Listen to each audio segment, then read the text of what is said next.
C'est enfin terminé pour le désengagement des troupes françaises au Niger. La date du 22 décembre 2023 a été décisive en ce qui concerne le processus qui a duré environ 2 mois et demi. Une victoire à mettre à l'actif des membres du comité de désengagement qui ont conduit ce processus de bout en bout jusqu'à son parachèvement total.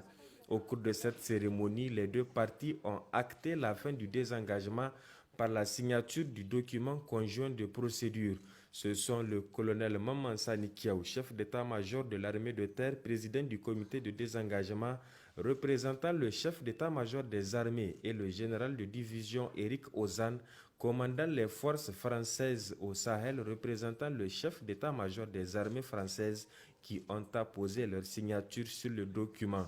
C'était en présence des parties garantes, le Togo pour le Niger et les États-Unis pour la France. Le Togo représenté par le chef d'état-major des armées togolaises, le général de brigade Djato Tassunti, et les États-Unis par le colonel Nelson Richter, attaché de défense à l'ambassade des États-Unis au Niger.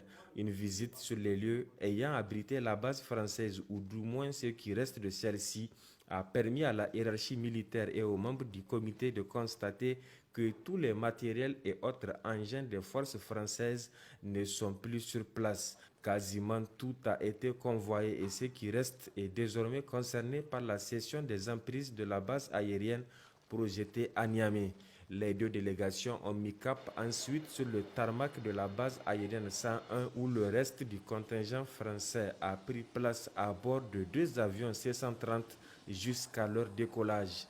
Il faut enfin préciser qu'aucun incident majeur n'a été enregistré du début jusqu'à la fin de ce processus, durant lequel 145 vols ont été effectués, 24 aéronefs désengagés et 15 convois terrestres effectués.